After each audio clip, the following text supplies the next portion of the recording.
ವೀಕ್ಷಕರೇ, ಜಾನಕಿ ಟಿವಿ ಸುದ್ದಿವಾಹಿನಿಗೆ ಸ್ವಾಗತ.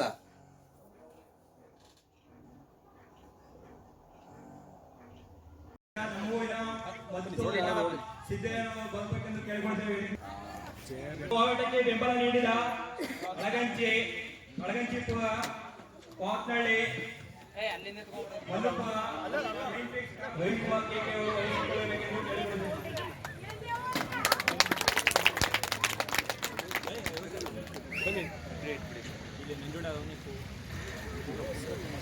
ಅಮ್ಮ ಬನ್ನಿ ನೀವು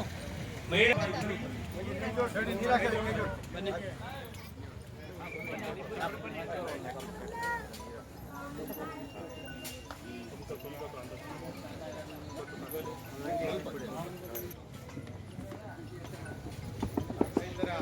ಉದ್ಯೋಗಕ್ಕಾಗಿ ಹೋರಾಟ ನಡೆಸಿ ವಿಜಯವನ್ನು ಪಡೆದಂತ ಸಮರ್ಪಿತ ಹಾಗೂ ಕೆಂಪಿ ಸಿದ್ದನಹುಂಡಿ ಗ್ರಾಮ ಸಮಿತಿಯ ಉದ್ಘಾಟನೆ ಮತ್ತು ಅಖಿಲ ಭಾರತ ರೈತ ಕೃಷಿ ಕಾರ್ಮಿಕರ ನಂಜನಗೂಡಿನ ಪ್ರಥಮ ಸಮ್ಮೇಳನದ ಹಮ್ಮಿಕೊಳ್ಳಲಾಗಿದೆ.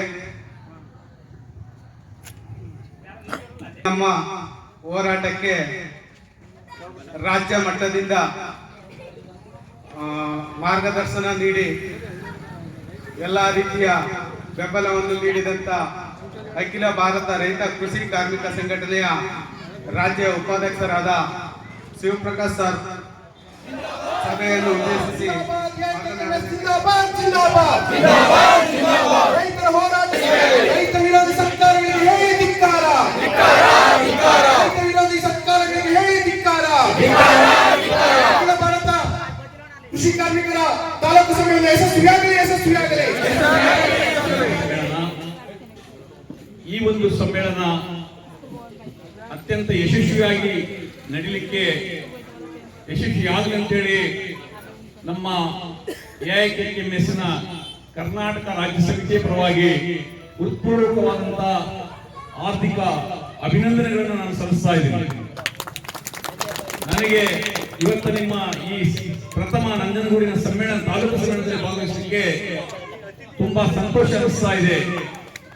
ಯಾಕಂದ್ರೆ ಇದು ತಾಲೂಕು ಸಮ್ಮೇಳನ ಕೇವಲ ರೈತರ ತಾಲೂಕು ಸಮ್ಮೇಳನ ಅಲ್ಲ, ಇದೊಂದು ಐತಿಹಾಸಿಕ ಹೋರಾಟದ ಮೂಲಕ ಹೊರಹೊಮ್ಮಿರುವಂತಹ ತಾಲೂಕು ಸಮ್ಮೇಳನ ಅಂತ ನಾನು ಭಾವಿಸ್ತೀನಿ.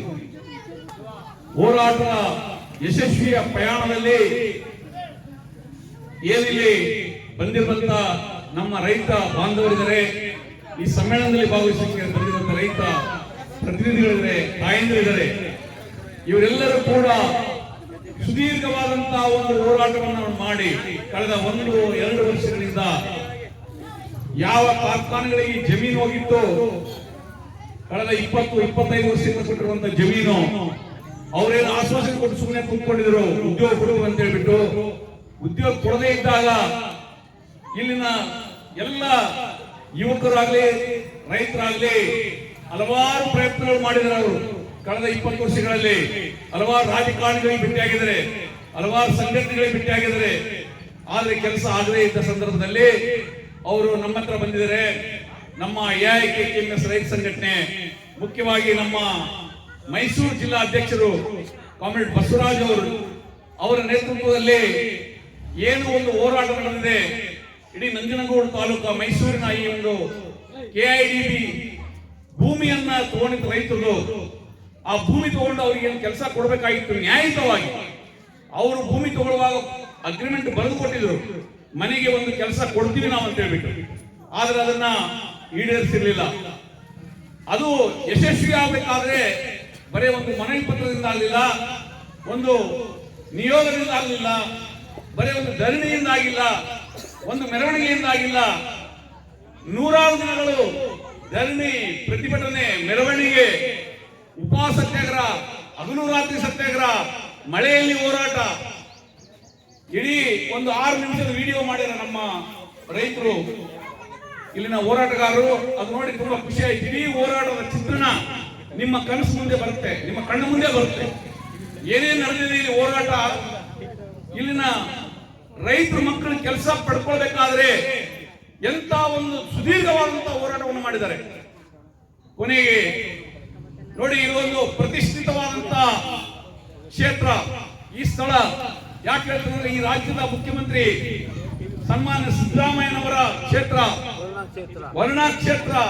ಇಂಥ ಕ್ಷೇತ್ರದಲ್ಲಿ ಕೂಡ ಒಂದು ನ್ಯಾಯ ಸಿಗಬೇಕಂದ್ರೆ, ಭೂಮಿ ಕಳ್ಕೊಂಡಿರುವಂತಹ ರೈತರ ಮಕ್ಕಳಿಗೆ ಉದ್ಯೋಗ ಸಿಗಬೇಕಂದ್ರೆ ಮನವಿಯಿಂದ ಸಾಕಾಗಿಲ್ಲ, ಹೋರಾಟದಿಂದ ಸುದೀರ್ಘವಾದಂತಹ ಹೋರಾಟ. ಮನೆಯಲ್ಲಿರುವಂತ ಹೆಂಡರು ಮಕ್ಕಳು ಇಡೀ ಕುಟುಂಬ ಸಮೇತ ಹೋರಾಟದಲ್ಲಿ ಭಾಗವಹಿಸಿದ ನಂತರ ಹಲವಾರು ಸುತ್ತಿನ ಮಾತುಕತೆಗಳು ಡಿಸಿ SP ಮೂಲಕ, ಜಿಲ್ಲಾಧಿಕಾರಿಗಳ ಮೂಲಕ, ಅದೆಲ್ಲ ಆದ ನಂತರ ಇನ್ನು ಈ ಹೋರಾಟ ನಿಲ್ಲುವುದಿಲ್ಲ, ರೈತರು ವಾಪಸ್ ಮನೆಗೆ ಹೋಗುವುದಿಲ್ಲ ಅಂತ ಯಾವಾಗ ಗೊತ್ತಾಯ್ತು ಅಧಿಕಾರಿಗಳಿಗೆ, ಸರ್ಕಾರಕ್ಕೆ, ಆಗ ಅವರು ಅತ್ಯಂತ ಅನಿವಾರ್ಯ ಕಾರಣಗಳಲ್ಲಿ ನಮ್ಮ ಜಮೀನು ಕಳ್ಕೊಂಡಿರುವಂತಹ ರೈತರ ಮಕ್ಕಳಿಗೆ ಉದ್ಯೋಗವನ್ನು ಕೊಟ್ಟಿದ್ದಾರೆ. 159 ಜನಗಳಿಗೆ ಇಲ್ಲಿವರೆಗೆ ಉದ್ಯೋಗ ಸಿಕ್ಕಿದೆ. ಅದು ಈ ಒಂದು ಕೆಂಪೇಸಿದ್ದರಗುಂಡಿ ವಿಲೇಜ್ ನಲ್ಲಿ, ಹಳ್ಳಿಯಲ್ಲಿ 20 ಜನರಿಗೆ ಉದ್ಯೋಗ ಸಿಕ್ಕಿದೆ ಅಂತ ನಮಗೆ ಇವತ್ತು ಮಾಹಿತಿ ಸಿಗ್ತಾ ಇದೆ. ಇದು ಅತ್ಯಂತ ಯಶಸ್ವಿಯಾದಂತಹ ಹೋರಾಟ, ಬಹಳ ಅದ್ಭುತವಾದಂತಹ ಹೋರಾಟ, ಇಡೀ ರಾಜ್ಯದಲ್ಲಿ ಬಹಳ ಅನನ್ಯವಾಗಿರುವಂತಹ ಹೋರಾಟ. ಇದು ಒಂದು ಮಾದರಿಯ ಹೋರಾಟ ಅಂತ ನಾನು ಹೇಳ್ತಾ ಇದ್ದೀನಿ. ಯಾಕಂತಂದ್ರೆ ಇದೇ ರೀತಿ ರೈತರು ತಮ್ಮ ಫಲವತ್ತಾದಂತಹ ಭೂಮಿಯನ್ನ 2 ಬೆಳೆ 3 ಬೆಳೆ ಬೆಳೆಯುವಂತಹ ಫಲವತ್ತಾದಂತಹ ಭೂಮಿಯನ್ನ ರಾಜ್ಯದ ಬೇರೆ ಬೇರೆ ಜಿಲ್ಲೆಗಳಲ್ಲಿ ಈ KIDAB ಕೈಗಾರಿಕಾ ಪ್ರದೇಶ ಅಭಿವೃದ್ಧಿ ಏನ್ ಮಂಡಳಿ ಇದೆ, ಅವರು ವಶಪಡಿಸಿಕೊಂಡಿದ್ದಾರೆ. ನಿಮಗೆ ಹೇಗೆ ಆಶ್ವಾಸನೆ ಕೊಟ್ಟಿದ್ರು ಉದ್ಯೋಗ ಕೊಡ್ತೀವಿ ಅಂತೇಳಿ, ಅದೇ ರೀತಿ ಬೇರೆ ಜಿಲ್ಲೆಗಳಲ್ಲಿ ಕೂಡ ಇದೇ ರೀತಿ ಆಶ್ವಾಸನೆ ಕೊಟ್ಟು ರೈತರಿಂದ ಜಮೀನನ್ನ ವಶಪಡಿಸಿಕೊಂಡಿದ್ದಾರೆ. ಆದರೆ ಸ್ನೇಹಿತರೆ, ಇವತ್ತಿನವರೆಗೆ ಕೂಡ ಅಲ್ಲಿ ರೈತರಿಗೆ ಉದ್ಯೋಗವನ್ನು ಕೊಟ್ಟಿಲ್ಲ, ಅವ್ರ ಮಕ್ಕಳಿಗೆ. ಅವರು ಇನ್ನು ಎಡ್ತಾಗ್ತಾ ಇದ್ದಾರೆ. ಆ ಅಧಿಕಾರಿಗಳು ಆ ಆಫೀಸ್ ಈ ಆಫೀಸ್ ಎಡ್ತಾಗ್ತಾ ಇದ್ದಾರೆ. ಭೂಮಿ ಕಳ್ಕೊಂಡಂತ ರೈತರ ಮಕ್ಕಳಿಗೆ ಇವತ್ತಿನವರೆಗೆ ಕೂಡ ಉದ್ಯೋಗ ಸಿಕ್ಕಿಲ್ಲ. ಆದ್ರೆ ಇಲ್ಲಿ ಯಾಕೆ ಸಿಗ್ಲಕ್ಕೆ ಸಾಧ್ಯ ಆಯ್ತಂದ್ರೆ, ಒಂದು ಸಂಘಟನೆಯಿಂದ, ಒಂದು ನಾಯಕತ್ವದಿಂದ, ಸರಿಯಾದ ಸಂಘಟನೆ. ಇವತ್ತ ಅಖಿಲ ಭಾರತ ರೈತ ಕೃಷಿ ಕಾರ್ಮಿಕ ಸಂಘಟನೆ ಏನಿದೆ, ಇದೊಂದು ಕ್ರಾಂತಿಕಾರಿ ಸಂಘಟನೆ. ಈ ದೇಶದಲ್ಲಿ ರೈತರಿಗೆ ಒಂದು ಮೂಲಭೂತವಾದಂತಹ ಬದಲಾವಣೆಗೆ ಪ್ರೇರಣೆ ಮಾಡಿದ ಸಂಘಟನೆ, ಒಂದು ಕ್ರಾಂತಿಕಾರಿ ವಿಚಾರಧಾರೆಯನ್ನು ಹೊಂದಿರುವ ಸಂಘಟನೆ. ಈ ಸಂಘಟನೆ ಮಾರ್ಗದರ್ಶನದಲ್ಲಿ ನೀವೆಲ್ಲ ಈ ಹೋರಾಟವನ್ನು ಗಳಿಸಿಕೊಂಡ್ರಿ, ಯಶಸ್ಸನ್ನು ಪಡೆದಿದ್ರಿ. ಇದನ್ನು ನೀವು ಯಾವತ್ತೂ ಕೂಡ ಮರೆಯಬಾರದು. ಯಾವ ಸಂಘಟನೆಯಲ್ಲಿ ಕಾರ್ಯಕರ್ತರು, ನಾಯಕರು ಯಾವುದೇ ಫಲಾಪೇಕ್ಷೆ ಇರಲಾರದೆ, ತಮ್ಮ ಸ್ವಾರ್ಥಕ್ಕೋಸ್ಕರ ಏನೂ ನಿರೀಕ್ಷೆ ಮಾಡಲಾರದೆ, ಅವರ ಇಡೀ ಜೀವನವನ್ನೇ ಈ ಒಂದು ರೈತರ ಜೀವನದ ಮೂಲಭೂತ ಪರಿವರ್ತನೆಗೋಸ್ಕರ ಮೀಸಲಾಗಿಟ್ಟು ಕೆಲಸ ಮಾಡ್ತಾ ಇದ್ದಾರೆ ಕಾರ್ಯಕರ್ತರು. ಇವತ್ತ ಅಂತ ಒಂದು ಕ್ರಾಂತಿಕಾರಿ ಸಂಘಟನೆಯ ನೇತೃತ್ವದಲ್ಲಿ ಮಾತ್ರ ಇದು ಸಂಪೂರ್ಣ ಯಶಸ್ವಿಯಾಗಲಿಕ್ಕೆ ಸಾಧ್ಯ ಆಗಿದೆ ಅನ್ನೋದನ್ನ ನಾನು ಮತ್ತೆ ಒತ್ತು ಕೊಟ್ಟು ಹೇಳ್ತಾ ಇದ್ದೀನಿ ಸ್ನೇಹಿತರೆ. ಆದ್ರೆ ಒಂದು ವಿಷಯ ನೀವು ಅರ್ಥ ಮಾಡ್ಕೊಳ್ಬೇಕು, ಇವತ್ತು ಯಾರ್ಯಾರು ಇಲ್ಲಿ ಈ ಒಂದು ಹೋರಾಟದ ಮೂಲಕ ಉದ್ಯೋಗವನ್ನು ಪಡ್ಕೊಂಡಿದ್ದೀರಿ, ಕೆಲಸವನ್ನು ಪಡ್ಕೊಂಡಿದ್ದೀರಿ, ಬಹಳ ಸಂತೋಷ ಸಂಗತಿ, ಹೆಮ್ಮೆಯ ಸಂಗತಿ. ನಾನಿವತ್ತ ಅವ್ರ ಮನೆಗಳಿಗೆ ಹೋದಾಗ ಮನೆಯಲ್ಲಿರುವಂತಹ ಹೆಣ್ಮಕ್ಳು ಕೂಡ ತುಂಬಾ ಸಂತೋಷದಿಂದ ನಮಗೆ ಸಾಯುವವರೆಗೂ ಕೂಡ ಮರೆಯಲಾದಂತಹ ಕೆಲಸ ನೀವು ಮಾಡಿದ್ರಿ ನಿಮ್ಮ ಸಂಘಟನೆ ಅಂತ ಸಂತೋಷ, ಬಹಳ ಹೆಮ್ಮೆಯ ವಿಷಯ. ಯಾಕಂದ್ರೆ ಒಂದು ಉದ್ಯೋಗ ಅನ್ನೋದು ಎಷ್ಟು ಮುಖ್ಯ ಇದೆ. ಒಂದು ಕುಟುಂಬ ಆರ್ಥಿಕವಾಗಿ ಸಬಲರಾಗಲು ಸಾಧ್ಯ ಆಗ್ತದೆ. ಒಬ್ಬರು ಕುಟುಂಬದಲ್ಲಿ ನೌಕರಸ್ಥರಿದ್ರೆ 4-5 ಜನ ಕುಟುಂಬದ ಸದಸ್ಯರು ಜೀವನ ಮಾಡಲಿಕ್ಕೆ ಸಾಧ್ಯ ಆಗ್ತದೆ, ಶಿಕ್ಷಣ ಪಡ್ಕೊಳ್ಳೋಕೆ ಸಾಧ್ಯ ಆಗ್ತದೆ, ಆರೋಗ್ಯ ಪಡ್ಕೊಳ್ಳೋಕೆ ಸಾಧ್ಯ ಆಗ್ತದೆ, ಎಲ್ಲ ರೀತಿಯಾದಂತಹ ಭದ್ರತೆ, ಜೀವನದ ಭದ್ರತೆ ಪಡ್ಲಿಕ್ಕೆ ಸಾಧ್ಯ ಆಗ್ತದೆ. ಅಂತ ಒಂದು ಭದ್ರತೆ ಪಡ್ಕೊಳ್ಳಿಕ್ಕೆ ಈ ಹೋರಾಟದ ಮೂಲಕ ಯಶಸ್ವಿಯಾಗಿದೆ. ಅದಕ್ಕೆ ನಾನು ಹೇಳ್ತಾ ಇರೋದು, ಇದೊಂದು ಸಮ್ಮೇಳನ ಏನಿದೆ, ಇದು ಹೋರಾಟದ ಆದಿಯಲ್ಲಿ, ಹೋರಾಟದ ಯಶಸ್ವಿನಲ್ಲಿ ನಡೀತಾ ಇರುವಂತಹ ಸಮ್ಮೇಳನ. ಅದಕ್ಕೆ ಇದೊಂದು ವಿಶೇಷವಾದಂತಹ ಸಮ್ಮೇಳನ ಮತ್ತು ಐತಿಹಾಸಿಕವಾದಂತಹ ಈ ಒಂದು ನಂಜನಗೂಡಿನ ಸಮ್ಮೇಳನ ಅಂತೇಳಿ ನಾನು ಹೇಳಕ್ಕೆ ಇಷ್ಟಪಡ್ತಾ ಇದ್ದೀನಿ.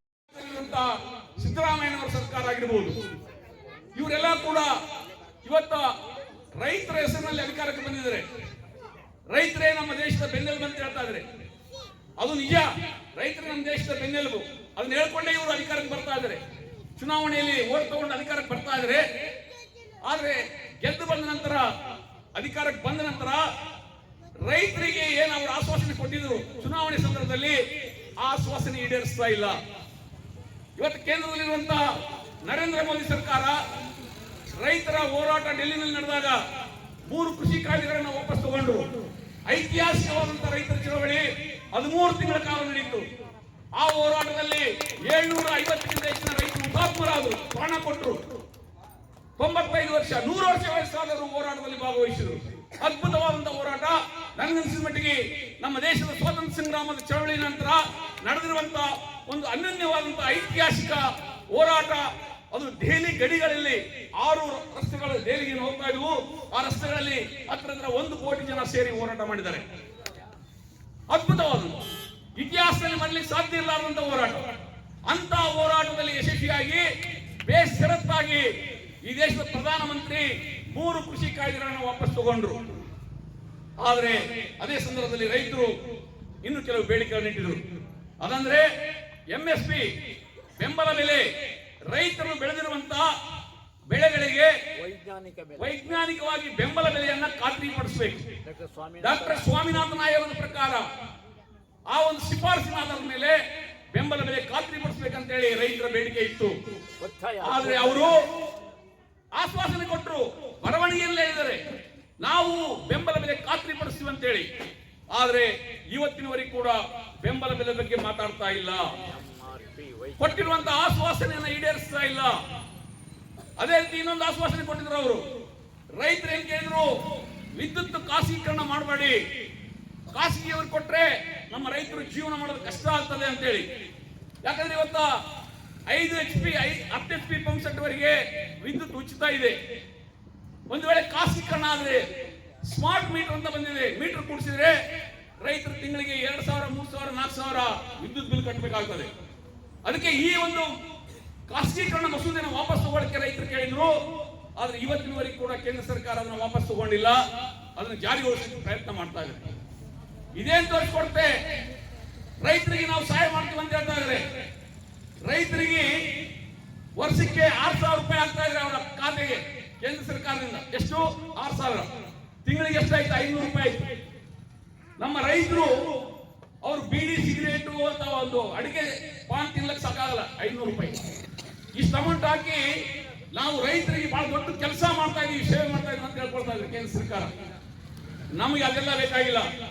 ಇವತ್ತಿಗೂ ಕೂಡ ಸಂಯುಕ್ತ ಕಿಸಾನ್ ಮೋರ್ಚಾ 500 ಸಂಘಟನೆಗಳು, ರೈತ ಸಂಘಟನೆಗಳು, ಅವರು ನಮ್ಮ ಸಂಘಟನೆ AIKMS ಬಹಳ ಸಕ್ರಿಯವಾಗಿ ಭಾಗವಹಿಸಿದರು ಆ ಹೋರಾಟದಲ್ಲಿ. ಆ ಬೇಡಿಕೆ ಏನಿದೆ, ಬೆಂಬಲ ಬೆಲೆ ಖಾತ್ರಿಪಡಿಸಿ. ರೈತರು ಕಷ್ಟಪಟ್ಟು ಹಸಿ ಬರ, ಒಣ ಬರ, ಏನೇನು ಕಷ್ಟ ಅನುಭವಿಸ್ತಾ ಇರೋದು ರೈತರು. ಬೀಜ ಅವ್ರ ಕೈನಲ್ಲಿಲ್ಲ, ಬೋರಾಸ್ಟ್ರಿ ಕಂಪನಿಗಳ ಹತ್ರ ಕೊಂಡ್ಕೊಳ್ಬೇಕು. ಗೊಬ್ಬರ ಅವ್ರ ಕೈನಲ್ಲಿಲ್ಲ, ಕೀಟನಾಶಕ ಅವ್ರ ಕೈನಲ್ಲಿಲ್ಲ, ಎಲ್ಲ ಬೋರಾಸ್ಟ್ರಿ ಕಂಪನಿಗಳ ಹತ್ರ ಕೊಂಡ್ಕೊಳ್ಬೇಕು. ನಮ್ಮ ರೈತರು ಕಷ್ಟಪಟ್ಟು ಸಾಲ ಮಾಡಿ ಬೆಳೆ ಬೆಳೀತಾ ಇದ್ದಾರೆ. ಬೆಳೆ ಬೆಳೆದ ನಂತರ ಮಾರ್ಕೆಟ್ಗೆ ತಗೊಂಡು ಹೋದಾಗ ಸಡನ್ ಆಗಿ ಬೆಲೆ ಕುಸಿದು ಬಿಡ್ತಾ ಇದೆ. ಎಲ್ಲಾ ಬೆಲೆ, ಭತ್ತ ಇರಲಿ, ತೊಗರಿ ಇರಲಿ, ಕಬ್ಬು ಇರಲಿ, ಎಲ್ಲ ಮೆಕ್ಕೆಜೋಳ ಇರಲಿ, ಮೆಣಸಿನಕಾಯಿ ಇರಲಿ, ಎಲ್ಲ ಬೆಳೆಗಳ ಪರಿಸ್ಥಿತಿ ಏನಾಗಿದ್ರೆ ರೈತ ಬೆಳೆ ಬೆಳೆದ ನಂತರ ಮಾರ್ಕೆಟಿಂಗ್ ತಗೊಂಡು ಹೋಗೋ ಸಂದರ್ಭದಲ್ಲಿ ಬೆಳೆ ಕುಸಿತಾ ಇದೆ. ಅದೇ ಮತ್ತೊಂದು 4-5 ತಿಂಗಳಾದ ತಕ್ಷಣನೇ ಎಲ್ಲ ಬೆಳೆಗಳು ಮತ್ತೆ ಗಗನ ಮುಟ್ತವೆ. ಅಂದ್ರೆ ಮಾರುಕಟ್ಟೆ ಮೇಲೆ ರೈತರಿಗೆ ಯಾವುದೇ ಖಾತ್ರಿ ಇಲ್ಲ. ಇವತ್ತ ಭರವಸೆ ಉಳಿದಿಲ್ಲ. ಬೆಂಬಲ ಬೆಲೆ ಬೆಲೆ ಹೆಸರಿಗೆ ಮಾತ್ರ ಹೇಳ್ತಾರೆ ಇವರು. 23 ಬೆಳೆಗಳಿಗೆ ಬೆಂಬಲ ಬೆಲೆ ಇದೆ, ಆದ್ರೆ ಇವರು ಯಾವುದನ್ನು ಕೂಡ ಖರೀದಿ ಮಾಡೋದು ಸರಿಯಾಗಿ. ರಾಶಿ ಮುಗಿದ ನಂತರ ರೈತರು ಒಂದು 60%, 70% ಮಾರಾಟ ಮಾಡಿದ ನಂತರ ಅವರು ಖರೀದಿ ಕೇಂದ್ರಗಳನ್ನ ಪ್ರಾರಂಭ ಮಾಡ್ತಾರೆ. ಅಷ್ಟೊತ್ತಿಗೆ ಎಲ್ಲ ದೊಡ್ಡ ದೊಡ್ಡ ಶ್ರೀಮಂತರು ರೈತರ ಹತ್ರ ಮಾಲ್ ಖರೀದಿ ಮಾಡಿರ್ತಾರೆ. ಬಂಡವಾಳಶಾಹಿಗಳು, ದಲ್ಲಾಳಿಗಳು, ಏಜೆಂಟರು, ಮಾರ್ವಾಡಿಗಳು ರೈತರಿಂದ ಕೊಂಡ್ಕೊಂಡು ಆಮೇಲೆ ಅವರು MSP ಅಂದ್ರೆ ಅಷ್ಟು ಉತ್ಪಾದನೆಯನ್ನು ನಮ್ಮ ರೈತರು ಮಾಡ್ತಾ ಇದ್ದಾರೆ. ಇಡೀ 45 ಕೋಟಿ ಜನ, 145 ಕೋಟಿ ಜನಗಳಿಗೆ ಆಹಾರವನ್ನ ಹಾಕ್ತಾ ಇದ್ದಾರೆ ನಮ್ಮ ರೈತರು. ಇಷ್ಟು ದೊಡ್ಡ ಪ್ರಮಾಣದಲ್ಲಿ ದೇಶಕ್ಕೆ ಅನ್ನ ಕೊಡುವಂತ ರೈತ ಆತ ಸಂತೋಷವಾಗಿದ್ದಾನಂದ್ರೆ ಸಂತೋಷವಾಗಿಲ್ಲ. ಇವತ್ತು ಕಳೆದ 20 ವರ್ಷದಲ್ಲಿ ಹತ್ರ 4.5 ಲಕ್ಷ ರೈತರು ಆತ್ಮಹತ್ಯೆ ಮಾಡ್ಕೊಂಡಿದ್ದಾರೆ. ಯಾಕೆ? ಅವ್ರು ಸಾಲ ಮಾಡಿ ತೀರ್ಸಕ್ ಆಗ್ತಾ ಇಲ್ಲ. ಸಾಲಗಾರರ ತೊಂದರೆಯಿಂದಾಗಿ ಆತ್ಮಹತ್ಯೆಗೆ ಶರಣ ಹೋಗಿದ್ದಾರೆ. ಇದಕ್ಕೆ ಸರ್ಕಾರದ ನೀತಿಗಳೇ ಕಾರಣ. ಹಿಂದೆ 30-40 ವರ್ಷದಿಂದ ಯಾವ ರೈತರು ಆತ್ಮಹತ್ಯೆ ಮಾಡ್ಕೊಳ್ತಿರ್ಲಿಲ್ಲ, ಆದ್ರೆ ಇವತ್ತು ರೈತರು ಆತ್ಮಹತ್ಯೆ ಮಾಡ್ಕೊಳ್ತಾ ಇದ್ದಾರೆ. ಯಾಕೆ? ಸಾಲ ತೀರ್ಸಕ್ ಆಗ್ತಾ ಇಲ್ಲ, ಅವರಿಗೆ ಲಾಭದಾಯಕವಾಗಿಲ್ಲ ಕೃಷಿ. ಅವ್ರ ಮಕ್ಕಳನ್ನ ಕೃಷಿಗೆ ಬರಲಿಕ್ಕೆ ಸಾಧ್ಯ ಆಗ್ತಾ ಇಲ್ಲ. ಈ ದೇಶದ ಬಂಡವಾಳಗಾರರಿಗೆ ಅಂಬಾನಿ ಅದಾನಿ ಪರವಾಗಿ ತರುವಂತಹ ನೀತಿಗಳಿದೆ. ಕೇಂದ್ರ ಸರ್ಕಾರದ್ದು ಆ ನೀತಿಗಳೇ ಇದಕ್ಕೆ ಮುಖ್ಯವಾಗಿ ಕಾರಣ ಇವತ್ತು. ಅದೇ ರೀತಿ ನಮ್ಮ ರಾಜ್ಯದಲ್ಲಿರುವಂತಹ ಶ್ರೀಮಾನ್ ಸಿದ್ದರಾಮಯ್ಯ ಸರ್ಕಾರ ಕೂಡ ಮೂಲಭೂತವಾಗಿ ಏನು ಭಿನ್ನವಾಗಿಲ್ಲ. ಇವರು ಕೂಡ 3 ಕೃಷಿ ಕಾಯ್ದೆಗಳನ್ನ ವಾಪಸ್ ತಗೊಳ್ತೀವಿ ಅಂತ ಹೇಳಿ ಅಧಿಕಾರಕ್ಕೆ ಬಂದರು. ಆದ್ರೆ ಇವತ್ತು ವಾಪಸ್ ತಗೊಂಡಿಲ್ಲ. APMC ಕಾಯ್ದೆನ ಸ್ವಲ್ಪ ಮಟ್ಟಿಗೆ ತಿದ್ದುಪಡಿ ಮಾಡಿದ್ರ, ಆದ್ರೆ ಮೂಲಭೂತವಾಗಿ ತಿದ್ದುಪಡಿ ಮಾಡಿಲ್ಲ. ಭೂ ಸುಧಾರಣೆ ಕಾಯ್ದೆನ ವಾಪಸ್ ತಗೊಳ್ತೀವಿ ಅಂತ ಹೇಳಿದ್ರು, ತಗೊಂಡಿಲ್ಲ. ಇವತ್ತು ದೇವನಹಳ್ಳಿ ರೈತರ ಹೋರಾಟ ಐತಿಹಾಸಿಕವಾದಂತಹ ಹೋರಾಟ. 3 ವರ್ಷಗಳ ಕಾಲ ರೈತರು ಹೋರಾಟ ಮಾಡಿದರೆ ಭೂಮಿ ಕೊಡೋದು ಅಂತ ಹೇಳಿದ್ರು. 3 ವರ್ಷಗಳ ಕಾಲ ಧರಣಿ ಮಾಡಿದ್ರು ನಿರಂತರವಾಗಿ. ಕೊನೆಗೆ ಬೆಂಗಳೂರು ಫ್ರೀಡಂ ಪಾರ್ಕ್ ನಲ್ಲಿ ಅರೆಸ್ಟ್ ಆದ್ರು, ಚಳವಳಿ ಆಯ್ತು, ನಾವೆಲ್ಲ ಹೋರಾಟದಲ್ಲಿ ಇದೀವಿ. ಕೊನೆಗೆ ಮುಖ್ಯಮಂತ್ರಿ ಅವರು ಆ ಡಿನೋಟಿಫಿಕೇಶನ್ ಮಾಡಲೇಬೇಕಾಯಿತು. ರೈತರು ಯಶಸ್ವಿ ಆದ್ರು ಹೋರಾಟದಿಂದ. ಆದ್ರೆ ಈ ಸರ್ಕಾರ ಇಲ್ಲಿಗೆ ನಿಲ್ಲಿಸಿಲ್ಲ. ಈ ನಮ್ಮ ಕರ್ನಾಟಕದ ಬೇರೆ ಬೇರೆ ಭಾಗಗಳಲ್ಲಿ ಇವತ್ತಿಗೂ ಕೂಡ ಭೂ ಮಾಫಿಯಾಗಳು ಕೆಲಸ ಮಾಡ್ತಾ ಇದ್ದಾರೆ. KIDB ಅನ್ನುವಂತ ಹೆಸರಿನಲ್ಲಿ ಒಂದು ದೊಡ್ಡ ದಂಧೆ ನಡೆದಿದೆ. ಯಾಕಂದ್ರೆ ಡೈರೆಕ್ಟ್ಲಿ ರೈತರು ಕೊಡೋದ ಜಮೀನು ಅಂತೇಳಿ ಸರ್ಕಾರದ ಮುಖವಾಡ ಹಾಕಿಕೊಂಡು ರೈತರ ಜಮೀನನ್ನು ಕಬಳಿಸಿಕೊಳ್ಳುವಂತ ಪ್ರಯತ್ನ ನಡೀತಾ ಇದೆ. ಯಾಕೆ? ಕಾರ್ಖಾನೆಗಳಿಗೋಸ್ಕರ. ಕಾರ್ಖಾನೆಗಳಿಗೆ ಜಮೀನು ಬೇಕು ನಿಜ, ಕಾರ್ಖಾನೆಗಳು ಬೆಳಿಬೇಕು ನಿಜ. ಆದ್ರೆ ಎಲ್ಲಿ ಕಾರ್ಖಾನೆ ಪ್ರಾರಂಭ ಮಾಡಬೇಕು, ಎಲ್ಲಿ ಮಾಡಬೇಕು? ವರ್ಷಕ್ಕೆ 2 ಬೆಳೆ 3 ಬೆಳೆ ಬರುವಂತ ಫಲವತ್ತಾದಂತ ಜಮೀನಲ್ಲಿ ಕಾರ್ಖಾನೆ ಮಾಡಬೇಕಾ, ಅಥವಾ ಬಂಜರು ಭೂಮಿ ಏನಿದೆ, ಬೆಳೆ ಬೆಳೆಯಲಾರದಂತ ಭೂಮಿ ಏನಿದೆ, ಕಾರ್ಖಾನೆ ಪ್ರಾರಂಭ ಮಾಡಬೇಕಾ? ಅಲ್ಲಿ ಮಾಡಲ್ಲ ಇವರು ಕಾರ್ಖಾನೆ. ಯಾಕೆ? ಅವ್ರಿಗೆ ಲಾಭದಾಯಕವಾಗಿಲ್ಲ. ರೈಲ್ವೆ ಲೈನ್ ಹತ್ತಿರ ಇರಬೇಕು, ಯಥೇಚ್ಛವಾಗಿ ನೀರು ಸಿಗಬೇಕು, ವಿದ್ಯುತ್ ಉಚಿತವಾಗಿ ಸಿಗಬೇಕು, ಆಮೇಲೆ ಟ್ರಾನ್ಸ್ಪೋರ್ಟೇಷನ್ ಈಜಿ ಇರಬೇಕು, ಇದೆಲ್ಲ ದೊಡ್ಡ ದೊಡ್ಡ ನಗರಗಳ ಹತ್ತಿರ ಇರಬೇಕು. ಇವೆಲ್ಲ ನೋಡಿಕೊಂಡು ರೈತರು ಫಲವತ್ತಾದಂತ ಜಮೀನ ಅವರ ಅನುಮತಿ ಇಲ್ಲದೆ ಕಸಿದುಕೊಳ್ಳುವಂತ ನೀತಿ ಏನಿದೆಯಲ್ಲ, ಇದು ಬರೀ ಬಿಜೆಪಿ ಸರ್ಕಾರ ಅಷ್ಟೇ ಅಲ್ಲ, ಕಾಂಗ್ರೆಸ್ ಸರ್ಕಾರ ಕೂಡ ಮಾಡ್ತಾ ಇದೆ. ಇದರ ವಿರುದ್ಧ ಇಡೀ ರಾಜ್ಯದಲ್ಲಿ, ರಾಷ್ಟ್ರದಲ್ಲಿ ನಮ್ಮ ರೈತರು ಒಗ್ಗಟ್ಟಾಗಿ ಧ್ವನಿ ಎತ್ತಬೇಕಾಗಿದೆ. ಆದ್ದರಿಂದ ಸ್ನೇಹಿತರೆ, ನಮ್ಮ ನಾಯಕರು, ನಮ್ಮ ಸಂಘಟನೆಯ ಸಂಸ್ಥಾಪನಾ ಪ್ರಧಾನ ಕಾರ್ಯದರ್ಶಿ ಕಮಲ್ ಶಿವರಾಜ್ ಅವರು ಮಾತಾಡ್ತಾರೆ. ನಮ್ಮ ರೈತರು ಇವತ್ತ ಯಾರೋ ಮುಖ್ಯಮಂತ್ರಿ, ಪ್ರಧಾನಮಂತ್ರಿ ನಮ್ಮ ಬೇಡಿಕೆ ಈಡೇರಿಸ್ತಾರೆ ಅಂತೇಳಿ ಸುಮ್ಮನೆ ಕೂತ್ಕೊಂಡ್ರೆ ಅದು ಸಾಧ್ಯ ಇಲ್ಲ. ಇಡೀ ರಾಷ್ಟ್ರದಲ್ಲಿ ಇರುವಂತಹ ರೈತರು ಒಗ್ಗಟ್ಟಾಗಬೇಕು. ಒಂದು ಸರಿಯಾದಂತಹ ಸಂಘಟನೆ ಕಟ್ಕೊಂಡು ಹೋರಾಟವನ್ನು ಬೆಳೆಸಬೇಕು. ನ್ಯಾಯಕ್ಕೋಸ್ಕರ, ತಮ್ಮ ಹಕ್ಕುಗೋಸ್ಕರ. ನಾವೇನು ಭಿಕ್ಷೆ ಬೇಡ್ತಾ ಇಲ್ಲ ಸರ್ಕಾರಕ್ಕೆ ಕೇಳ್ತಾರೇನೋ, ರೈತರಿಗೆ ನೀವೇನು ಆಶ್ವಾಸನೆ ಕೊಟ್ಟಿದ್ರೆ ಅದನ್ನು ಈಡೇರಿಸಿ ಅಂತ ಕೇಳ್ತಾ ಇದೀವಿ. ರೈತರ ಅನುಮತಿ ಇರಲಾರ್ದೇ, ಗ್ರಾಮ ಸಭೆಯಲ್ಲಿ ಟರಾವ್ ಪಾಸ್ ಆಗದೇ ಯಾವುದೇ ಭೂಮಿ ತಗೊಳ್ಬಾರ್ದು ಅಂತ ಕಾನೂನಿದೆ. ಇದನ್ನೆಲ್ಲ ಧಿಕ್ಕರಿಸಿಬಿಟ್ಟು ನೀವು ರೈತರ ಜಮೀನನ್ನ ವಶಪಡಿಸಿಕೊಳ್ತಾ ಇದ್ರಲ್ಲ, ಇದರ ವಿರುದ್ಧ ಧ್ವನಿ ಎತ್ತಬೇಕಾಗಿದೆ. ಅದಕ್ಕೆ ಕಮಲ್ ಶಿವದಾಸ್ ಅವರು ಹೇಳಿದ್ರು, ನಮಗೆ ಇರುವುದು ಒಂದೇ ದಾರಿ, ರೈತರು ಸಂಘಟಿತರಾಗಬೇಕು, ತಮ್ಮದೇ ಆದಂತಹ ಸಂಘಟನೆ ಕಟ್ಟಿಕೊಂಡು ಒಂದು ಬಲಿಷ್ಠವಾದಂತಹ ಹೋರಾಟವನ್ನು ಕಟ್ಟಬೇಕು. ಹೋರಾಟದಿಂದ ಮಾತ್ರ ಸಮಾಜ ಬದಲಾವಣೆ ಆಗಲಿಕ್ಕೆ ಸಾಧ್ಯ ಇದೆ, ಚುನಾವಣೆಯಿಂದ ಅಲ್ಲ. ಚುನಾವಣೆಯಲ್ಲಿ ಯಾರೇ ಅಧಿಕಾರಕ್ಕೆ ಬರಲಿ, ಜನಗಳ ಸಮಸ್ಯೆಗಳನ್ನು ಪರಿಹಾರ ಅಂದ್ರೆ ವಿದ್ಯುತ್ ಈಗ ನಮಗೆ ಎಷ್ಟು ಅವಶ್ಯಕತೆ ಆಗಿದೆ ಅಂದ್ರೆ, ಜೀವನಕ್ಕೆ ವಿದ್ಯುತ್ ಇಲ್ಲದೆ ಗಾಳಿ ನೀರು ಎಷ್ಟು ಅವಶ್ಯಕತೆ ಇದೆಯೋ ವಿದ್ಯುತ್ ಸಹ ಅಷ್ಟೇ ಅವಶ್ಯಕತೆ ಆಗಿದೆ. ಅದನ್ನ ಈಗ ಇಂದಿನ ನಮ್ಮ ಹೋರಾಟ, ನಮ್ಮ ಸ್ವತಂತ್ರ ಬರೋದಕ್ಕೆ ಮುಂಚೆ ಅದು ಎಲ್ಲ ಕಡೆನೂ ಪ್ರಚಾರ ಆಗ್ತಿರ್ಲಿಲ್ಲ, ಏನು ಸಪ್ಲೈ ಆಗ್ತಿರ್ಲಿಲ್ಲ. ಸೊ ಸ್ವತಂತ್ರ ಬಂದ ನಂತರ ಸರ್ಕಾರ ನಮ್ಮ ತೆರಿಗೆನೆ ತಗೊಂಡು ಇಡೀ ದೇಶದಾದ್ಯಂತ ವಿದ್ಯುತ್ ಸರಬರಾಜು ಮಾಡಬೇಕು ಅಂತ ಹೇಳ್ಬಿಟ್ಟು ಎಲ್ಲ ಕಡೆನೂ ಸರ್ಕಾರನೇ ಮುಂದೆ ವಹಿಸಿಕೊಂಡು ಇಲ್ಲಿವರೆಗೂ ಬೆಳೆಸ್ಕೊಂಡು ಬಂದಿದೆ. ಅದು ಒಂದು ದೊಡ್ಡ ಬೃಹತ್ ಆದಂತ ಸಂಸ್ಥೆ ಆಗಿದೆ. ಯಾವಾಗ ನಮ್ಮ ದೇಶದಲ್ಲಿ ಜಾಗತೀಕರಣ 1990ರಲ್ಲಿ ಜಾಗತೀಕರಣ, ಉದಾರೀಕರಣ ನೀತಿಗಳನ್ನ ಅಳವಡಿಸಕ್ಕೆ ಶುರು ಮಾಡಿದ್ರು, ಅವಾಗಿನಿಂದ ಪ್ರತಿಯೊಂದು ಸರ್ಕಾರಿ ಸ್ವಾಮ್ಯದಲ್ಲಿರುವಂತ ಪ್ರತಿಯೊಂದು ಕಾರ್ಖಾನೆಗಳಾಗಿರ್ಬೋದು ಅಥವಾ ಫ್ಯಾಕ್ಟರಿಗಳಾಗಿರ್ಬೋದು ಎಲ್ಲಾನು ಸಹ ಮಾರಾಟ ಮಾಡೋದಕ್ಕೆ ನಮ್ಮ ಆಳುವ ಸರ್ಕಾರಗಳು ಮುಂದೆ ನಿಂತಿದ್ದಾರೆ. ಸೊ ಅದು ನಿಮ್ಗೆ ಆಗ್ಲೇನೆ ಸಾಕಷ್ಟು ಗೊತ್ತಾಗಿರ್ಬೋದು. ಈಗ ನಮ್ಮ BSNL ಅಂತ ಏನೋ ಒಂದು ಬೃಹತ್ ಆದಂತ ಸಂಸ್ಥೆ ಇತ್ತು, ಅದನ್ನ ಈಗ ಖಾಸಗಿಯವರಿಗೆ ಮಣೆ ಹಾಕೋದಕ್ಕೋಸ್ಕರ ಅದನ್ನ ಸಂಪೂರ್ಣವಾಗಿ ನಿಷ್ಕ್ರಿಯ ಮಾಡುವಂತ ವ್ಯವಸ್ಥೆನ ಮಾಡ್ತಾ ಇದೆ. ಈ ಒಂದು ಹಲವಾರು ಲೈನ್ಗಳನ್ನು ಸಹ ಬಾಡಿಗೆಗೆ ಕೊಟ್ಟಿದ್ದಾರೆ ಮತ್ತೆ ಬೇರೆ ಬೇರೆ ತರದಂತ ಲೈನ್ಗಳನ್ನ ಸಹ ಇವನ್ ಏರ್ಪೋರ್ಟ್ನು ಸಹ ಖಾಸಗಿಯವರಿಗೆ ಮಾಡೋದಕ್ಕೆ ಕೊಟ್ಟಿದ್ದಾರೆ. ಸೊ ಆ ನಿಟ್ಟಿನಲ್ಲಿ ಸಹ ಈಗ ವಿದ್ಯುತ್ತನ್ನ ಸಹ ಖಾಸಗಿಯವರಿಗೆ ಮಾಡಬೇಕು ಅಂತ 1993ರಲ್ಲಿ ಇದೇ ಬಿಜೆಪಿ ಕೇಂದ್ರ ಸರ್ಕಾರ ಬಂದಾಗ ಒಂದು ಮಸೂದೆನ ಹೊರಡಿಸ್ತು. ಯಾವುದು ಈ ಒಂದು ಎಲ್ಲ ಇಡೀ ದೇಶದಾದ್ಯಂತ ಏನು ಸರಬರಾಜು ಏನು ಮಾಡ್ತಾ ಇತ್ತು ವಿದ್ಯುತ್ ಸರಬರಾಜು, ಅದನ್ನ ಎಲ್ಲಾನು ಡಿವೈಡ್ ಮಾಡ್ಬಿಟ್ರು. ಯಾಕಂದ್ರೆ ಇಡೀ ಕರ್ನಾಟಕಕ್ಕೆ ಒಬ್ಬನ್ ಕೊಡೋದಕ್ಕೆ ಆಗೋದಿಲ್ಲ ಅಂತ ಹೇಳ್ಬಿಟ್ಟು ಅದನ್ನ ಭಾಗ ಮಾಡಿ ಈಗ ನಮ್ಮ ಕರ್ನಾಟಕದಲ್ಲಿ 5 ವಿದ್ಯುತ್ ಮಂಡಳಿಗಳಿದಾವೆ. ಚೆಸ್ಕಾಂ ಆಗಿರ್ಬೋದು, ಬೆಸ್ಕಾಂ ಅಂತ ಈ ರೀತಿ ಬೇರೆ ಬೇರೆ ಮಂಗಳೂರು, ಹುಬ್ಬಳ್ಳಿ, ಮೈಸೂರು, ಚಾಮುಂಡೇಶ್ವರಿ, ಬೆಂಗಳೂರು ಈ ರೀತಿ ಹಲವಾರು ಭಾಗಗಳಾಗಿ ಮಾಡಿ ಅದನ್ನ ಖಾಸಗಿಯವ್ರು ಮಾಡೋದಕ್ಕೆ ಒಂದು ವ್ಯವಸ್ಥೆನ ಸೃಷ್ಟಿ ಮಾಡ್ಕೊಂಡಿದ್ದಾರೆ. ಸೊ ಇದ್ರ ವಿರುದ್ಧ ನಾವುಗಳೆಲ್ಲ ಒಗ್ಗಟ್ಟಾಗಿ ಹೋರಾಟ ಮಾತಾಡ್ತೀರಾ. ಸೊ ಕರೆನ್ಸಿ ಖಾಲಿ ಆದ್ಮೇಲೆ ಮೊಬೈಲು ಸಿಗೋದಿಲ್ಲ, ನಿಮ್ಗೆ ಸಿಗ್ನಲ್ ಸಿಗೋದಿಲ್ಲ. ಅದೇ ರೀತಿ ಸಹ ವಿದ್ಯುತ್ ನಿಮ್ಮ ಮೀಟರಲ್ಲಿ ವಿದ್ಯುತ್ ಕರೆನ್ಸಿ ಇಲ್ಲ ಅಂತಂದ್ರೆ ವಿದ್ಯುತ್ ಇಲ್ಲ. ನಿಮ್ಮ ಮನೆಯಲ್ಲಿ ಅವತ್ತಿನ ದಿನ ಕರೆಂಟ್ ಇಲ್ಲ, ನೀವು ಅದನ್ನ ಪಡ್ಕೋಬೇಕು ಅಂದ್ರೆ ನೀವು ಮೊದಲೇ ದುಡ್ಡು ಹಾಕ್ಬೇಕು. ಸೊ ಈ ರೀತಿ ಒಂದು ವ್ಯವಸ್ಥೆನ ಸೃಷ್ಟಿ ಮಾಡ್ತಿದೆ ಸರ್ಕಾರ. ಸೊ ಇದು ಅವೈಜ್ಞಾನಿಕ, ಮತ್ತೆ ಇದನ್ನ ನಾವು ಘಂಟಾಘೋಷವಾಗಿ ವಿರೋಧಿಸ್ತೀವಿ. ಮತ್ತೆ ಇನ್ನೊಂದೇನಾಗುತ್ತೆ ಅಂದ್ರೆ ಇದಕ್ಕೆ ನಾವು ಸ್ಪೆಷಲ್ ಆಗಿ ಇನ್ನೊಂದು ನೆಟ್ವರ್ಕ್ನ ಕ್ರಿಯೇಟ್ ಮಾಡಬೇಕು. ಯಾಕೆಂದ್ರೆ ನಾವು ಯಾರು ನೆಟ್ವರ್ಕ್ ನಮ್ಮ ಮನೇಲಿ ಯಾರ ಮನೆಗೂ ನೆಟ್ವರ್ಕ್ ಇರಲ್ಲ. ಸೊ ಈಗ ಮೀಟರ್ ರನ್ ಆಗ್ಬೇಕಾದ್ರೆ ನೆಟ್ವರ್ಕ್ ಬೇಕು. ಸೊ ಅಲ್ಲೂ ಸಹ ನಮಗೆ ಹೆಚ್ಚಿಗೆ ಬರ್ಡನ್ ಆಗ್ತಾ ಇತ್ತು. ಸೊ ಇದ್ರ ವಿರುದ್ಧ ಹಾಗೇನೆ ಈಗ ಈ ತರದ್ದೆಲ್ಲ ಮಾಡಿದಾಗ ಉದ್ಯೋಗ ಎಲ್ಲ ಕಡಿತ ಆಗ್ತಾ ಇದೆ. ಯಾಕೆಂದ್ರೆ ಈಗ ಮೀಟರ್ ರೀಡರ್ ಬಂದಿದ್ರು, ಮತ್ತೆ ಲೆಡ್ಜರ್ನ ಮೇಂಟೈನ್ ಮಾಡೋದಕ್ಕೆ ಕಾರ್ಮಿಕರಿದ್ರು ಆಫೀಸ್ಗಳಲ್ಲಿ. ಸೊ ಈಗ ಈ ಸ್ಮಾರ್ಟ್ ಮೀಟರ್ ಬಂದ್ಮೇಲೆ ಅವೆಲ್ಲ ಹೊರಟೋಗ್ತವೆ. ಯಾಕೆಂದ್ರೆ ಯಾರು ಮೀಟರ್ ರೀಡರೇ ಬರಲ್ಲ, ನೀವು ಕರೆನ್ಸಿ ಹಾಕಿದ್ರೆ ಮಾತ್ರ ರನ್ ಆಗುತ್ತೆ. ಈಗ ಯಾವ ರೀತಿ ಅಲ್ಲಿ ಸೋಲ ಭೀತಿ ಕಂಡಾಗ ಅವ್ರ ಸರ್ಕಾರ ಪಕ್ಷದ ಬಿಟ್ಟು ಈ ಕಡೆ ಬದುಕ್ತಾರೆ. ನಾವು ನೀವೆಲ್ಲ ಹೋರಾಟ ಮಾಡಿ ಅವ್ರನ್ನ ವಿರೋಧ ಪಕ್ಷದ ನಾಯಕರು ಮಾಡಿದ್ದೀವಿ. ಅವ್ರ ನಾಯಕರಾಗೋದಕ್ಕೂ ಮುಂಚೆ ITC ಹೋರಾಟ ನಡೀತಾ ಇತ್ತು. ನಮ್ಮ ಹುಚ್ಚೇಗೌಡರು ನೆನಪು ಮಾಡಿದ್ರು ಅದನ್ನ.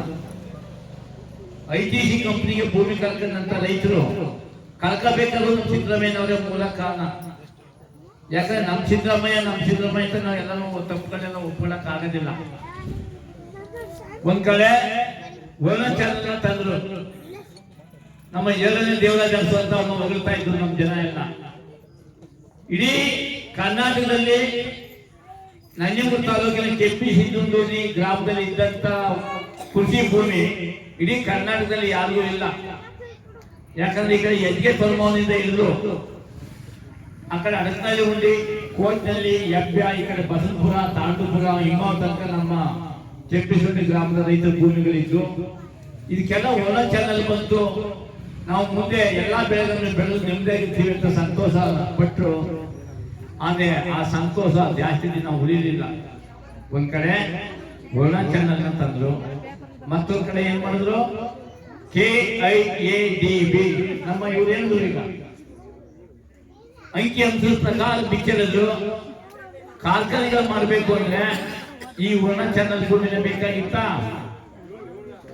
ಆ ಕಡೆ ಭೂಮಿ ಇತ್ತು, ಇದು ಚಾಮರಾಜನಗರದಲ್ಲಿ, ಅಲ್ಲಿ ಕೊಡ್ಬೋದಾಗಿತ್ತು. ಕಪಿಲ ನದಿ ನೀರಿತ್ತು, 136 ಕೆರೆಗೆ ನೀರು ಕೊಟ್ಟಿದ್ದೀವಿ ನಾವು ಕಪಿಲ ನದಿಯಿಂದ. ಆ ಕಪಿಲ ನದಿ ಉಳಿಸಲು ಹೋರಾಟ ಮಾಡಿ ನಮ್ಗೆ 32 ದಿವಸ ಜೈಲಲ್ಲಿ ಇಟ್ಟಿದ್ದು ನಮ್ಮ ಸಿದ್ದರಾಮಯ್ಯ ಸರ್ಕಾರ ಇದ್ದಾರೆ. ಆಗ ಇವ್ರ ಸರ್ಕಾರ ಇತ್ತು, ಯಾರ್ದು ಯಡಿಯೂರಪ್ಪ ಸರ್ಕಾರ.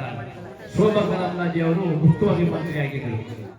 ಅದರಿಂದ ಇವತ್ತು ಮಲ್ಲಿನ ಕಂಡ್ರು ಸಂಸತ್ ಸದಸ್ಯರಾಗವ್ರೆ. ಅವ್ರ ಮನ ಮುಂದೆ ನಾಳೆ ಧರಣಿ ಮಾಡಿಸಬೇಕಾಗಿದೆ. ತಾವೆಲ್ಲ ಹೆಚ್ಚು ಸಂಖ್ಯೆಯಲ್ಲಿ ಬರಬೇಕು. ಯಾಕಂದ್ರೆ ಬರೀ ಚಂದಕ್ಕೋಸ್ಕರ ಅಲ್ಲ, ಭೂಮಿ ಹೊಂಟೋಯ್ತು. ಇವತ್ತೆಲ್ಲ ವಯಸ್ಸಾದವರೆಲ್ಲ ರಾಮಂದ್ರ ಕೂತ್ಕೋಬೇಕು, ಹಳ್ಳಿ ಕಟ್ಟಿಗೆ ಕೂತ್ಕೋಬೇಕು. ಬಿಡಿ ಇವ್ರು ಸೇರಿದು ಅವ್ರು ಹೋಗಿ ಬಿಡೋದು, ಅವರು ಇವ್ರು ಹೋಗಿ ಬಿಡೋದಾಗಿದೆ. ಇವತ್ತು ವಯಸ್ಸು ಆದವ್ರಿಗೆಲ್ಲ ನಮ್ಮ ಈ ಹಳ್ಳಿಗಳಲ್ಲಿ ಅಡಕನಹಳ್ಳಿ ಉಂಡಿ, ಯಬ್ಬ್ಯ, ಕೋಚನಹಳ್ಳಿ, ತಾಂಡೂಪುರ, ಕಡ್ಕೋಳ ಈ ಭೂಮಿನೆಲ್ಲ ಕಳ್ಕೊಂಡು ನಮ್ಮ ಹೆಣ್ಮಕ್ಳು ದನ ಮೇಯಿಸೋದು ಜಾಗ ಇಲ್ಲ. ಈಗ ಒಂದಿಷ್ಟು ಹುಲ್ಲು ಮಡಿಕಬೇಕು, ಅದನ್ನ ಮೇಯಿಸ್ಕೊಂಡು ಹಾಲು ಕರೆದು ಒಂದ್ ಲೀಟರ್ ಹಾಲ್ಗೆ 40 ರೂಪಾಯಿ, 1 ಕ್ವಾರ್ಟರ್ಗೆ 180 ರೂಪಾಯಿ. 10 ಲೀಟರ್ ಹಾಲನ್ನ ಮಾರಿ 1 ಕ್ವಾರ್ಟರ್ನ ನಮ್ಮ ಮಕ್ಕಳು ಕುಡಿತಾವ್ರೆ. ಅವ್ರು ಹೇಳಿದ್ರು ರೈತರ ಮಕ್ಳಿಗೆ ಹೆಂಗ್ ಸಿಗ್ತಾ ಇದೆಯಾ? ಕೊಡ್ತಾ ಇಲ್ಲ. ರೈತರ ಮಕ್ಕಳು ಮಾದೇಶ್ವರ ಬೆಟ್ಟಕ್ಕೆ ಪಾದಯಾತ್ರೆ ಹೋದ್ರು. ಸಿದ್ದರಾಮಯ್ಯನವರೇ ನಮ್ಗೆ ಕೊಡ್ಸಿ, ಕೆಲಸ ಕೊಡ್ಸಿ, ಹೆಣ್ಮಕ್ಳಿಗೆ ಕೊಡ್ಸಿ ಅಂತ. ಇನ್ನೇನೆ ಒಬ್ರು ಬಂದವ್ರೆ, ನಮ್ ಗಂಡು ಮಕ್ಳಿಗೆಲ್ಲ ಮಠ ಕಳಿಸ್ಬಿಡಿ ಕಾಗಿನೆಲೆಯಲ್ಲಿ ಅಥವಾ ಬಸವ ಮಠದ ಅಂತ ಕೇಳ್ತವ್ರೆ. ಯಾಕಂದ್ರೆ ಫ್ಯಾಕ್ಟ್ರಿಗಳು ಗ್ಯಾರಂಟಿ ಇಲ್ಲ, ಮುಚ್ಚೋಗ್ತಾ ಇದೆ. ಈಗ ನೆನ್ನೆ ಒಂದು ಫ್ಯಾಕ್ಟ್ರಿ ಬಸವರಾಜು ಯಾವ್ದು ಫ್ಯಾಕ್ಟ್ರಿ ಸ್ಟ್ರೈಕ್ ಮಾಡಿ ಮುಚ್ಚೋಗಿದೆಯಲ್ಲ, ಗ್ರೋಮಾಕ್ಸ್ ಒಂದ್ ಕಾಲದಲ್ಲಿ ರಾಮಗೋಪಾಲ್ ಪೇಪರ್ ಮಿಲ್ ಆಗಿತ್ತು, ಹಂಗೆ ಗ್ರೋಮಾಕ್ಸ್ ಆಯ್ತು, ಈಗ ಹಂಗೆ ಅದು ಮುಚ್ಚುತ್ತಾ ಇದೆ. ಅಮ್ಮ ಈ ಕಡೆ ಗಮನ ಕೊಡಿ. ತಾತ್ಕಾಲಿಕವಾಗಿ ನಮ್ಮ ಬಸವರಾಜು ನಮಗೆ ಕುಂತ ವ್ಯಕ್ತಿಗಳಿವರೆಲ್ಲ ಹೋರಾಟ ಮಾಡಿದ್ದೀವಿ, ಕೆಲಸ ಕೊಡ್ತಿದ್ದಾರೆ. ಆದ್ರೆ ನಮ್ಮ ITC ಫ್ಯಾಕ್ಟ್ರಿ ಅವರು ಯಾರು ಇಲ್ಲೂ ಬಂದಿಲ್ಲ, ಅವರು ದೊಡ್ಡ ಕಾಲರು. ಕೆಲಸಕ್ಕೆ ಸಂಘ, ರೈತ ಸಂಘ ಬೇಕು, ಕಾರ್ಮಿಕ ಸಂಘ ಬೇಕು. ಈಗ ITC ಫ್ಯಾಕ್ಟ್ರಿ ಅವರು ಮಕ್ಕಳಾದ್ರೆ ರೈತರು ಮಕ್ಕಳ ಉಳ್ಕೊಂಡಿಲ್ಲ. ಅವರೆಲ್ಲ ಬಂದಿದ್ರು. ITC ಫ್ಯಾಕ್ಟ್ರಿ ಅವರು ಅವ್ರು ಬಂದ್ರೆ ಲೆಕ್ಕ ಇಲ್ಲ. ಆ ಯುವಕರು ಒಂದ್ ದಿವಸ ರಜಾ ಬರ್ಬೇಕು. ಈಗ ತಂದೆ ತಾಯಿ ಬಂದ್ರೆ ನಾವು ಇಟ್ಟು ಬಟ್ಟ ಆಗ್ತಾ ಇಲ್ಲ. ಅವರು ಸಂಜೆ ಗಂಟೆ ದುಡಿ ಮುಚ್ಚೇಗೌಡ್ರೆ, ನಿಮ್ ಮಕ್ಳೆಲ್ಲ ಸಂಜೆ ಗಂಟೆ ದುಡಿ, ಸಂಜೆ ಗಂಟೆ ಕುಡಿ ಅಂತ ಅವ್ರ ಅದೆಲ್ಲ ನನಗೆ ಗೊತ್ತಿದೆ. ಹೇಳಕ್ ಹೋದ್ರೆ ಕುರುಬರು ಮಾನವ ಮರ್ಯಾದೆ ಹೋಯ್ತದೆ, ಇಡೀ ರೈತರ ಮಕ್ಕಳು ಮಾನವ ಮರ್ಯಾದೆ ಹೋಗುತ್ತೆ. ಈಗ ಹಾಲು ಕುಡಿತಾ ಇಲ್ಲ, ಆಲ್ಕೋಹಾಲ್ನೇ ಕುಡಿತಾ ಇರೋದು. ಯಾಕೇಳಿ ಇದು ಕಿಂಕ್ ಆಗೋದಿಲ್ಲ ನಮ್ಮ. ಸಂಜೆ ಕುಡಿಲೇಬೇಕು. 7 ದಿನ 6 ದಿನ ಕುಡಿತಾರ, ಕಡಿ ಕಂಡ ಕುಡಿ ಎಂಡ. ಇವತ್ತು ಎಷ್ಟು ಟವಲ್ ಇದೆ ಅಂದ್ರೆ ಇದ್ರೆ ಕರ್ನಾಟಕದಲ್ಲಿ ಮದ್ಯಪಾನ ನಿಷೇಧ ಮಾಡ್ಲಿ. ನಿಮ್ಮ ಉಚಿತ ಬಸ್ಸು ಬೇಡಿ, 2,000 ರೂಪಾಯಿನೂ ಬೇಡಿ. ಕರ್ನಾಟಕದಲ್ಲಿ ಮದ್ಯಪಾನ ನಿಷೇಧ ಮಾಡಲಿ. ನಾನು ಮೋದಿ ಅವರು ಆಗಲೇ ಹೇಳಿದೆ, 11 ತಿಂಗಳಲ್ಲೇ ಅವ್ರಿಗೆ ಮಾನ ಮರ್ಯಾದೆ ಇದ್ರೆ ಅವರು ಕರ್ನಾಟಕಕ್ಕೆ ಅಥವಾ ಮುಖ್ಯಮಂತ್ರಿನೋ ಅಥವಾ ರಾಷ್ಟ್ರದ ಪ್ರಧಾನಮಂತ್ರಿನೋ ಅಂತ ಕೇಳಿದೆ. ಈಗ ಅವ್ರು ಗುಜರಾತ್ನಲ್ಲಿ ಮದ್ಯಪಾನ ನಿಷೇಧ ಆಗಿದೆ. ಅಮ್ಮ ಕೇಳಿಸ್ಕೊಳ್ರಿ ಅಮ್ಮ.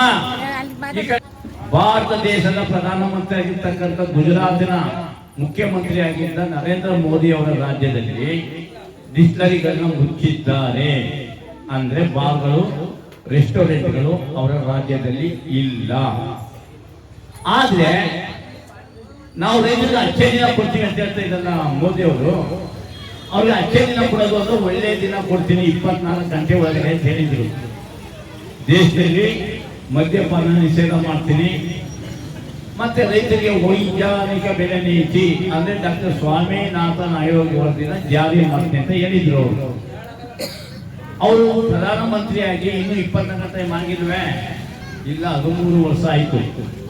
ಅದರಿಂದ ಮಾತು ತಪ್ಪಿದ ಪ್ರಧಾನಮಂತ್ರಿ ನರೇಂದ್ರ ಮೋದಿ ಅವರೇ, ನಿಮಗೆ ಮಾನ ಮರ್ಯಾದೆ ಯುವಕರೇ ಸ್ವಲ್ಪ ಈ ಕಡೆ ಕೇಳಿಸಿ. ಭಾರತದ ಪ್ರಧಾನಮಂತ್ರಿಯಾದ ನರೇಂದ್ರ ಮೋದಿ ಅವರೇ, ನೀವು ಭಾರತದ ಅಂದ್ರೆ ಇಂಡಿಯಾದ ಪ್ರಧಾನಮಂತ್ರಿ ಆಗಿದ್ರೆ ಇಡೀ ದೇಶದಲ್ಲಿ ಮದ್ಯಪಾನವನ್ನ ನಿಷೇಧ ಮಾಡಿ. ಅಂದ್ರೆ ಡಿಸ್ಟಿಲರಿಗಳನ್ನ, ಕಾರ್ಖಾನೆನ ಮುಚ್ಚಬೇಕು. ಯಾಕಂದ್ರೆ ಮದ್ಯಪಾನವು ಆರೋಗ್ಯಕ್ಕೆ ಹಾನಿಕರ ಅಂತ ಅದ್ರ ಮೇಲೆ ಹಾಕ್ತಾರೆ. ಮತ್ತೊಂದು ಕಡೆ ಅದಕ್ಕೆ ಬೆಲೆ ನಿಗದಿ ಮಾಡಿದ್ರೆ ಒಂದು 50-90 ಮಿಲಿ ಪ್ಯಾಕೆಟ್ಗೆ ಎಷ್ಟು 180 ರೂಪಾಯಿ. 1 ಲೀಟರ್ ಹಾಲಿಗೆ ಎಷ್ಟು? ಮತ್ತೆ ಅಲ್ಲಿಗೆ ಬರ್ತಾ ಇದ್ದೀನಿ 40 ರೂಪಾಯಿ. 1000 ಮಿಲಿ ಹಾಲನ್ನ ಅಂದ್ರೆ 1 ಲೀಟರ್ ಹಾಲಂತಂದು 70 ಮನೆ ಮಂದಿ ಎಲ್ಲ ಹಾಲು, ಮೊಸರು, ಬೆಣ್ಣ, ತುಪ್ಪ ಮಾಡ್ಕೊಂಡು ಊಟ ಮಾಡ್ಬೋದು. ಆದ್ರೆ 1 ಕ್ವಾರ್ಟರ್ ಕುಡಿದ್ರೆ ಇಟ್ಟಿರೋದಿಲ್ಲ, 2 ಕ್ವಾರ್ಟರ್ ಬೇಕು. ಅದರಿಂದ ಇವತ್ತು ಸಂಜೆ ಗಂಟೆ ದುಡಿ, ಸಂಜೆ ಕುಡಿ ಪರಿಸ್ಥಿತಿ ಬಂದಿದೆ. ನಾವು ಹೋರಾಟ ಮಾಡಬೇಕಾದ್ರೆ ಸಿದ್ದರಾಮಯ್ಯ ಸರ್ಕಾರದ ವಿರುದ್ಧ ಅಲ್ಲ, ಅವ್ರಿಗೆ ತಾಕತ್ತಿಲ್ಲ. ಅವ್ರಿಗೆ ತಾಕತ್ತಿದ್ರೆ ಕರ್ನಾಟಕದ ಮಟ್ಟಿಗೆ ಇವರು ನಿಷೇಧ ಮಾಡಲಿ. ಈಗ ಗುಜರಾತ್ನಲ್ಲಿ ಅವರು ಮುಖ್ಯಮಂತ್ರಿ ನಿಷೇಧ ಮಾಡ್ತಿದ್ದಾರೆ. ಅವರು ಪ್ರಧಾನಮಂತ್ರಿ ಅಲ್ಲ, ಗುಜರಾತ್ಗೆ ಮುಖ್ಯಮಂತ್ರಿ. ಅವ್ರಿಗೆ ಈ ದೇಶದ ಪ್ರಧಾನಮಂತ್ರಿ, ಅಖಂಡ ಭಾರತದ ಪ್ರಧಾನಮಂತ್ರಿ ಆಜ್ಞೆಯನ್ನ ಯೋಗ್ಯತೆ ಇದೆ. ಈ ಕೂಡ 24 ಗಂಟೆ ಒಳಗಡೆ ಅವರು ದೇಶದಲ್ಲಿ ಮದ್ಯಪಾನವನ್ನ ನಿಷೇಧ ಮಾಡಲಿ. ಯಾಕಂದ್ರೆ ಮತ್ತೆ ಮತ್ತೆ ಹೇಳ್ಬೇಕು ಅಂದ್ರೆ ನಮ್ಮ ಮಕ್ಕಳ ಹುಡುಕರಾಗಿದ್ದಾರೆ. ಅದರಿಂದ ಹಾಲಿಗೆ ಬೆಲೆ ಇಲ್ಲ. ರೈತರ ಸಂಘದ ಹೋರಾಟನ ಮಾಡಿ ನಾವು ನಮ್ಮ ಮಕ್ಕಳಿಗೋಸ್ಕರ ಕಾಡಗಳ ಮಲಗಿದ್ರು ಕೂಡ ಕೆಂಪಿಸಿ ರಾಜಕೀಯದವರು ಗೆದ್ದಿ ಓಟ್ ಎಲ್ಲ ತಗೊಂಡು ನಾವು ರಾಜಕೀಯ ಆಗಿದ್ದೀವಿ, ನಾವು ಪ್ರಧಾನಮಂತ್ರಿ ಆಗಿದ್ದೀವಿ ಅಂತ ಅಂದ್ರೂ ಕೂಡ ಕಾಡಲ್ಲಿ ಮಲಗಿದ್ರು ಕೂಡ ಹಾವುಗಳಲ್ಲ ಅಂತಂದ್ರು ಒಂದು ನೀರು ಸಹಾಯ ಮಾಡಿ ಕೆಂಪಿಸಿ ನಾವು ರಾಜಕೀಯದಲ್ಲಿ ಅಂತ ಮೆರದಾಟ ಮಾಡ್ತಾರೆ. ನಾವು ನಮ್ಮ ಮಕ್ಕಳಿಗೋಸ್ಕರ ರೈತರ ಸಂಘದ ಜೊತೆ ನಾವು ಹೋರಾಟ ಮಾಡಿ ನಾವು ಕೆಲಸ ತಗೊಳ್ಳೋದ್ರಿಂದ ಬಿಡ್ಲಿಲ್ಲ. ತಕ್ಕಂದು ನಾವು ಈಗ ಮೀಟಿಂಗ್ ನಾವು ಪ್ರಾರಂಭ ಮಾಡಿದ್ದೀವಿ. ಈ ತರ ಹೋರಾಟ ಮಾಡಿ ಇನ್ನು ಇದ್ದವರು ಕೆಲಸನ ನಾವೇನು ತಗೊಂಡ ಹಂಗ ಹೋರಾಟ ಮಾಡಿ ಕೆಲಸವನ್ನು ತಗೊಂಡು ನಮ್ಮ ತರನೇ